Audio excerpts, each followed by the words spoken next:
Fusion Mobile, quality e-learning experience on the go. Welcome back to AgriClass. We move to a new topic. The new topic, diseases and pests of crops. Diseases and pests of crops. Now let's start with the diseases of crops. What are diseases? Diseases are deviation or departure of plant from the normal states of health. Diseases are deviation or departure of plant crop from normal state of health or from the normal physiological functioning of the body of the plant. Deviation or departure from the normal state of health in plants. Now, different things can cause diseases in plants. We are what to call pathogenic diseases. We are what to call the deficiency or malnutritional diseases. Pathogens are disease-causing organisms. There are small organisms that can cause disease in living organisms. Examples are viruses, bacteria, fungi, nematodes, and protozoa. But protozoa don't cause diseases in plants. They only cause diseases in animals. Nematodes do not cause disease in animals. They cause disease in plants. But viruses, bacteria, and fungi, the three of them can cause diseases both in animals and in plants. But for plants now, we've got to study the viral diseases, the bacterial diseases, the fungal diseases, and nematodal diseases. Now let's go. Examples of viral diseases in crops are rosette disease of groundnut, the rosette disease of groundnut, and cassava mosaic. They are caused by virus. Virus is known to be very stubborn pathogen. The disease of virus, the viral disease are easily spreaded to crops on the farm, and they can be transferred by rain splash. When the rain falls and the water that touches that viral disease, when it splashes on the new crop, that crops will definitely contact the disease. The only way to control viral disease is to uproot the plant that has that disease and to destroy it, either to burn it or to bury it. Viral diseases are not very easily curable, or else you cultivate resistant variety that cannot be affected by such disease. The next one are the bacterial diseases.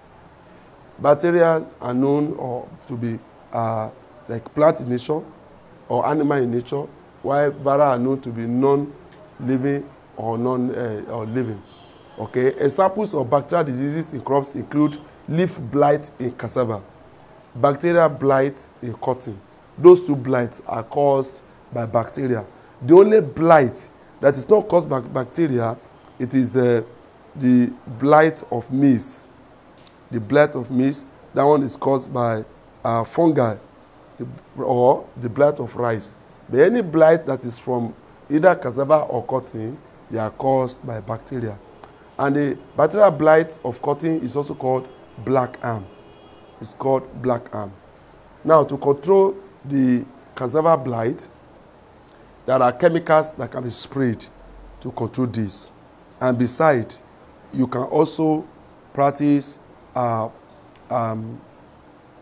removal or uprooting of infested plants. If there are not too many, you uproot them and you burn them and destroy them. Or you can also make efforts to have a close season. In other words, after the crops have been harvested, you allow a particular period of time that you will not cultivate, that the remnant of the plant that might have had that disease will decay into the soil. You give it a time, and then you come back again. That time you allow, the time period you allow, after which you have harvested, and you allow the land to stay uncultivated for the diseases and the pathogen to totally be removed. That time is called close season on the farm.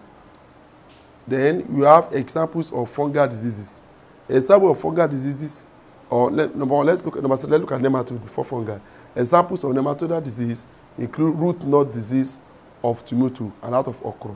Root knot disease of tomato and okra. What is root knot? Knot, K-N-O-T, is like to tie a knot, to knot a tie. Knot is like tying up of the root. The root system will be obstructed by nematode. The place now will bulge out.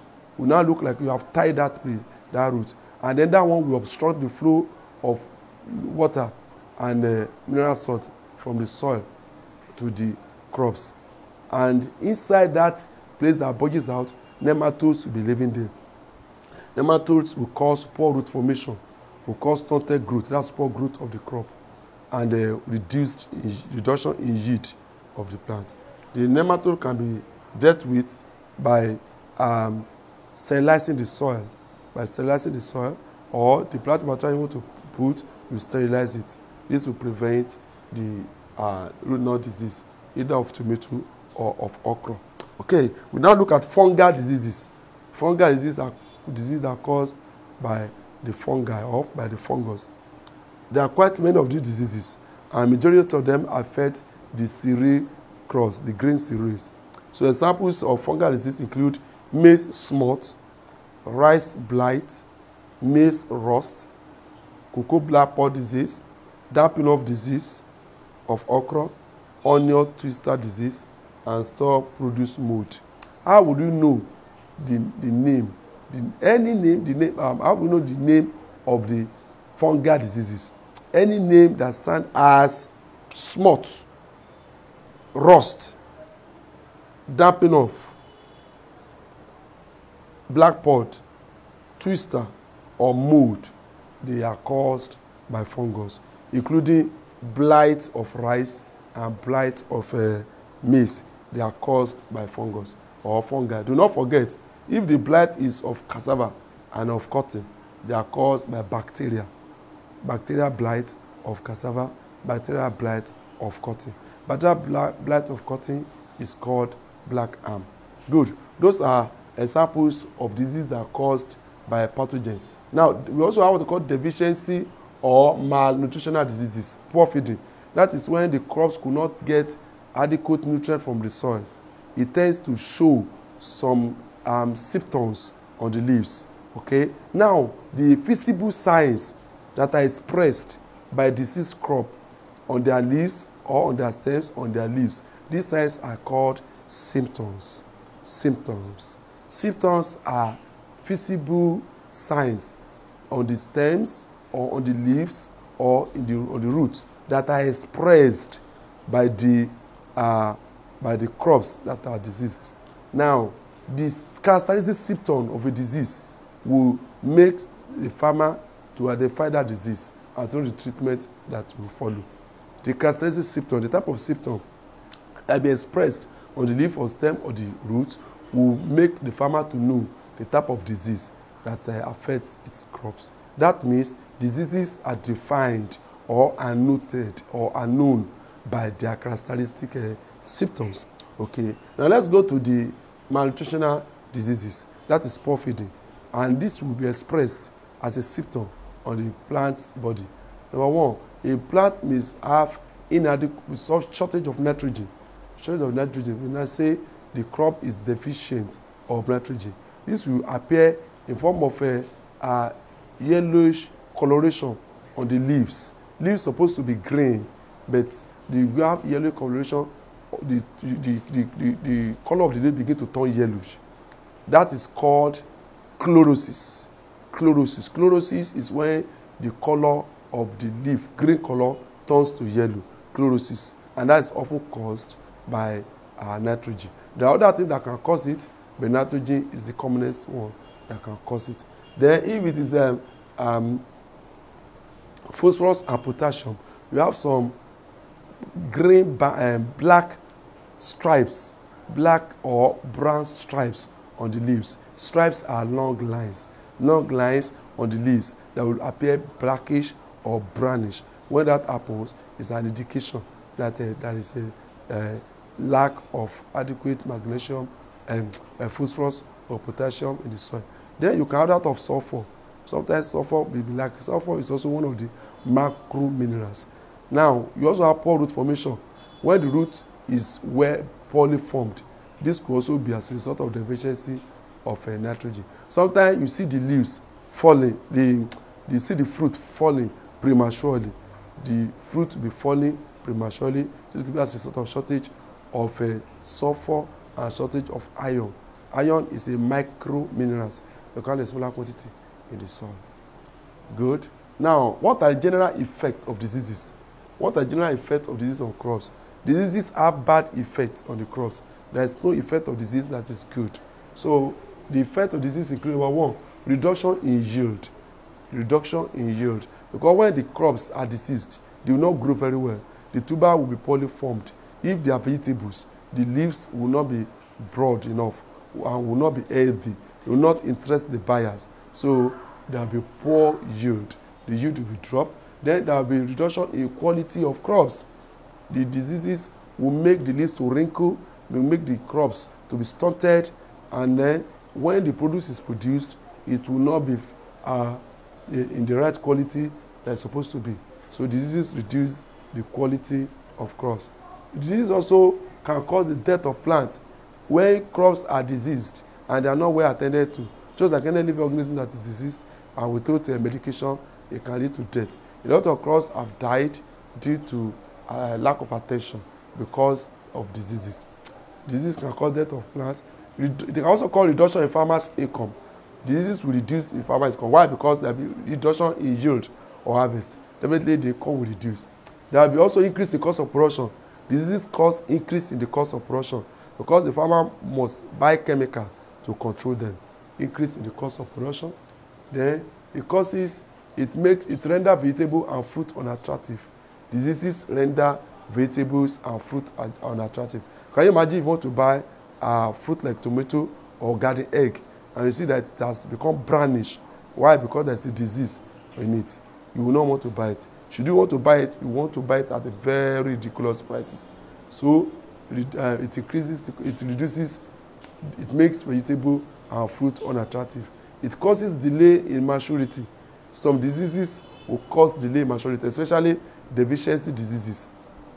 Inadequate adequacy of nitrogen, inadequate of sulfur can make a plant to suffer delay in maturity. Then it can cause damage to crops. This damage will lead to reduction in photosynthesis. Especially I mentioned chlorosis the other time, yellowish coloration of leaf. When that happens, then the crop cannot photosynthesize. Because photosynthesis is made possible through the chloroplast and the chlorophyll. But when these have been affected, then photosynthesis will not be possible. Good. Now, how can we control crop pests and crop diseases? How can we control or prevent or eradicate the diseases of crops?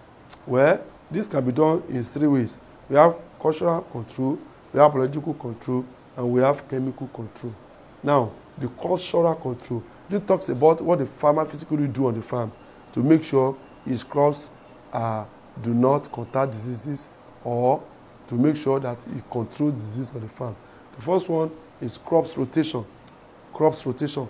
A farmer can begin to rotate the crops he plants on a piece of land. He will divide the land into plots, maybe 4 plots, and going to rotate the crops such that diseases cannot continue year to year. So if a disease affected the plot this year, next year that crop will not be planted. A new crop will be planted which this disease cannot affect. Then resistant variety. A farmer can also rear resistant variety. These varieties cannot be subjected to the diseases. Next, by following period or by regular weeding. That means you clear the weeds, because these weeds can also serve as a source of a disease to crops. Sometimes weeds will act as vector or transmitter of diseases to the crops. So you got to clear the weeds regularly. And if you don't clear the weeds, it can result in a competition between weeds and the plant. It can result in congestion, and this congestion can lead to diseases among the crops. So another thing you do is following. You can allow the land to rest for a while, and then you come back to it. Pruning. Pruning is cutting down of branches that are low, and to allow those ones that are up to take proper ventilation. Pruning can also help to control disease. In other words, any disease part of the plant is pruned off. Uprooting and burning of infested crops. Any disease that has, especially viral diseases. Viral diseases are not easily curable. Any crop that has viral disease must quickly be uprooted and burnt. And again, following. Following means you allow, I've mentioned that, allow the land to rest for a while so that the diseases can be totally eradicated before you resume planting. Okay, biological control. Biological control involves the use of natural enemy of the disease to reduce or eliminate the disease. You know, there are some diseases that could easily be conquered by its enemy. Maybe it's another plant or another crop. When it is allowed, and it is called biological control. Third, chemical control. This involves the use of appropriate chemicals to control disease on the farm. For example, we have fungicides. Fungicides will control fungi. We have to kill fungi on the farm. We have nematicides. Nematicides will control nematodes on the farm. Then we have insecticide to dust or spray plant with plant materials in order to prevent or control plant diseases. So what we say is that we can prepare dust and spray that chemical dust on the plants. All the pests that the dust contact, or the pests that contact disease will die. Pests, that's the end of disease of crops. Now we want to move to pests of crops. Pests of crops. Pests of crops. Pests of crops. What are pests of crops? Or what is a pest? Is a pest is any organism that can cause damage to crop on the farm. Any organism that is capable of causing damage to our crops on the farm is regarded as a pest. So now we have examples of pests. Pests include insects, rodents, even monkeys, man, and nematode. What these pests do is that they feed on our crop plants. They feed on either they feed on the fruit, or they feed on the leaf, or they feed on the stem. Some of them even try to live inside the plant, and they continue their damage there. Pests are big organisms.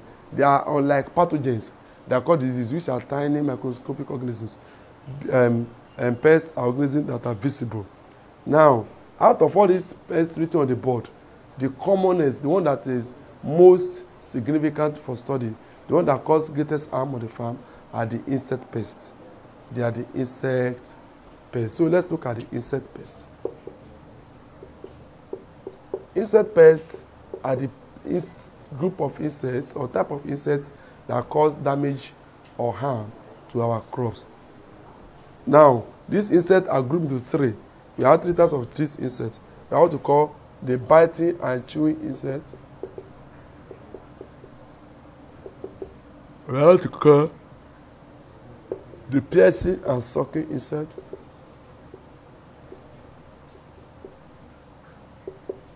And we have what to call the burning insect. Biting and chewing insect pest. Then piercing and sucking, and then burning insect.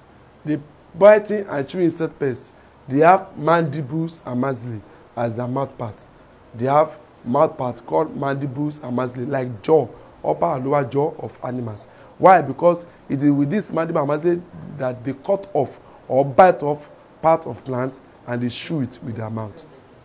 So examples of biting and chewing insects include termites. Examples include termites. Examples include grasshopper,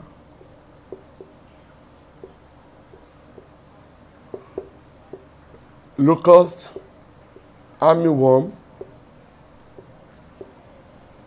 then leafworm, mantid. Everybody knows praying mantids.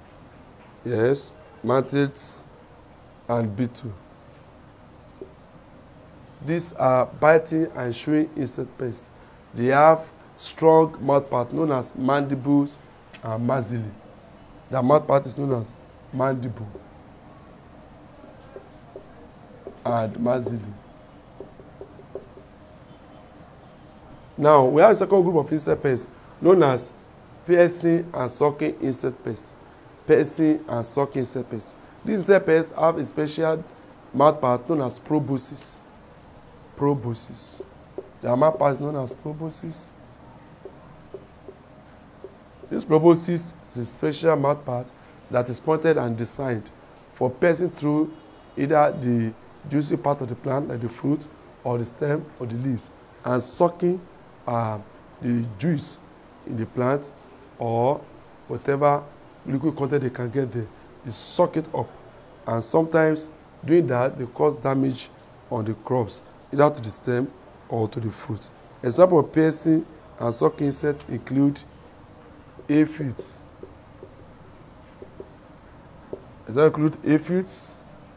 Cotton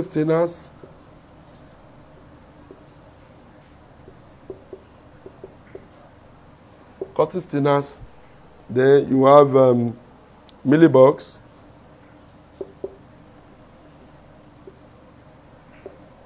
you have scale insects. These are examples. You have capsules, you have mirids. These are examples. Then you have white flies. These are examples of piercing and sucking insects. The aphids, the cotton stainers, the mealybugs, the white flies, the mirids, capsules, and scale insects. They have piercing and sucking proboscis, which is to pick the food from the crops. Then, thirdly, we have the third group of insects known as boring insects. This boring insect, what they do is to bore hole, to drill into the plant body, especially the stem, and they begin to live there. Or they drill into the fruit or the seed and begin to eat, they live there. Examples of boring insects include bean beetle,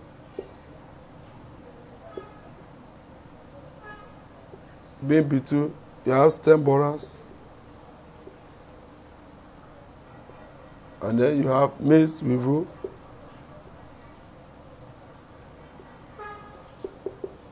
and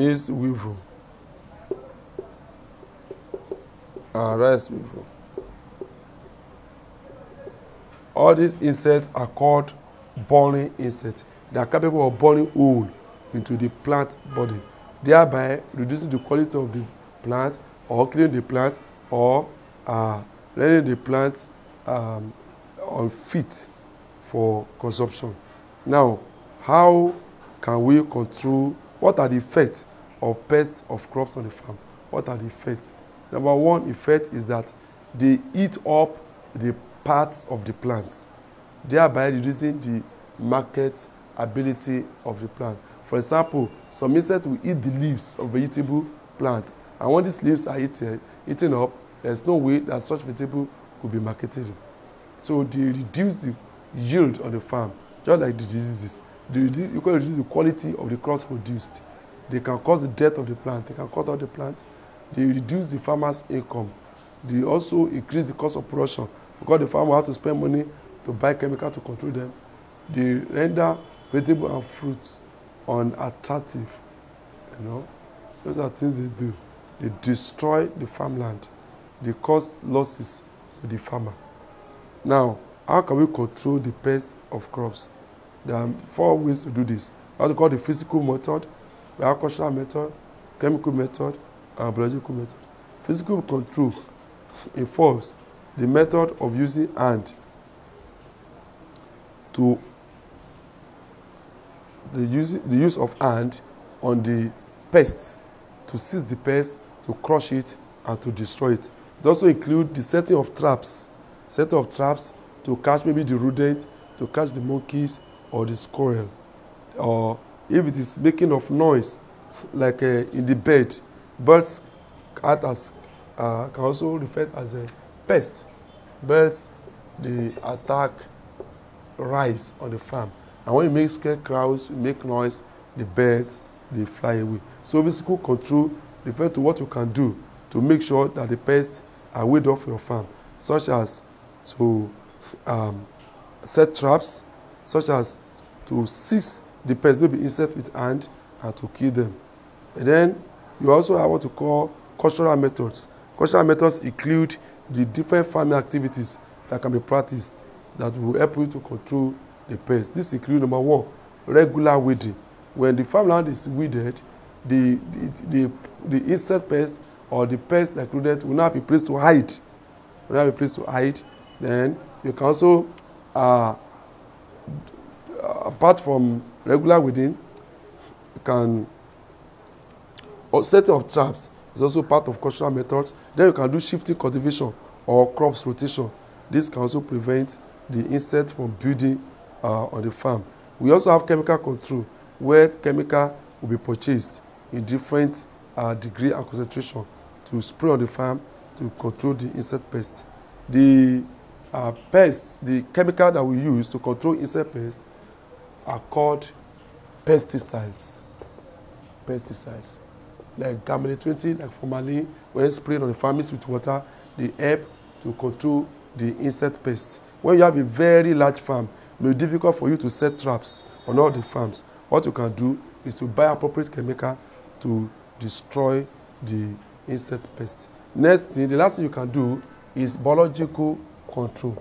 Biological control. Biological control involves the use of natural enemy of the pest to control it. For example, if you have insect pests on the farm, you can bring poultry animals. Poultry animals will pick the insects and eat them. If you have rodents on the farm, you can bring animals like dogs and cats. They will chase the animals and they will eat them. These are natural enemies of the pests, and they are called biological control. Now, to go back again on pests of crops, we say pests are organisms that can cause damage on the crops on the farm. And examples are insects, rodents, monkeys, birds, man, and nematodes, etc. And we said the commonest and the most stubborn pests on the farm are the insect pests, and they are grouped to three. You have the biter and chewing, you have the pest and sucking, you have the boring insect. The biter and chewing insect pests, they have special mouthparts known as mandible and maxillary. Mandible and maxillary resemble the upper and lower jaw of mammals. And with this, they bite off the plant part, either the branches or the leaves or the fruit, and they eat it. Examples include termites, grasshopper, locust, armyworm, leafworm, mantis, and beetle. Then we have the pest and sucking insects, which have special mouthparts known as proboscis, which they suck the content of the plant. Examples are aphids, cotton snare, mealybugs, whiteflies, mirrors, capsid, and scale insects. And then the last one is boring insect, which has the capacity to bore hole and live inside the plant. Examples include the bane beetle, stem borer, maize weevil, and rice weevil. You see, rice weevil and maize weevil, they have the capacity of living inside the maize or rice. When they do that, they live inside the place and destroy that produce. Then we said the effects of pests and of crops. We said that they cause reduction in the yield, they cause reduction in quality of the crops, they cause the death of plants, they reduce the farmer's income, they increase the cost of production, and they make the vegetables or the fruit unattractive. Then we said the control, pests can be controlled in different ways, and we started 4 methods: physical, cultural, chemical, and biological. Physical means the act of seizing the insect pest and destroying it with hand, or the act of setting traps, or the use of scarecrow, of making noise, or shooting gun, or catapulting. These are physical methods. While cultural method means the farmer will have to practice some cultural activities that will enable him not to have the pests. One of it is weeding. He weed the farm regularly to prevent the pests from building on the farm. Or you practice crop rotation or shifting cultivation so that these pests will not, or you cultivate crops that the pests cannot, that do not like. The chemical method means you have to spray chemical. Such chemicals are called pesticides, which when mixed with water can be sprayed on crops and the pests will die. Then you can also use what we call dust. We can also do dusting. When we do dusting, that means there's a chemical that appear like dust. We dust it on the planting materials. When we plant such materials, the pests will not be able to invade the crops. Lastly, biological method, when we use natural enemy of the insect or of the pest, such as we introduce fowls on the farm to kill and eat insect pests. Then we introduce dog or cat on the farm to kill rodents on the farm. Now with this, we come to the end of pests, diseases, and pests of crops. Certain questions may pop on your screen. Make effort to answer them. Should you find it difficult to answer all of such questions, don't hesitate to go back to the disk and watch the topic.